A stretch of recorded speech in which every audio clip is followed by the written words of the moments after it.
Now that we've cleared off all the beds, we cleaned out the aircon, we've kind of done some dusting, made sure there's no bad dusting, now's when I love to vacuum. I vacuum now because there are so many hairs. And hairs are very sneaky. They can fly up from anywhere. So I vacuum under the beds, I move this thing out, I vacuum closets, I vacuum cabinets, I vacuum everywhere and anywhere I can.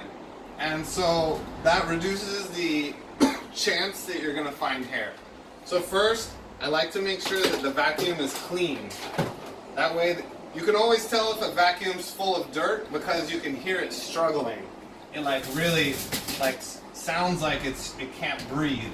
So the vacuum engine will sound a lot heavier. Also, the vacuum's heavier physically. It'll feel much heavier. So just quickly clean it, put it back together, and then we will run through the room. And I love to start from the balcony because I don't like to bring dirt with me through an apartment and then truck it back. So I always go to the furthest part of the room, here. I'll start here vacuuming, and I vacuum in an S shape, just like in the shower when I S with bleach. I S shape through, moving the beds, S shaping through closets, vacuum, and I just S shape through everything. And I just S it like that all the way to the entrance. And then I know from the back to the front, it's very perfect.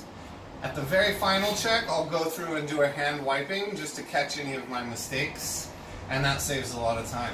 So next we're going to vacuum, and the next video we'll be making the beds.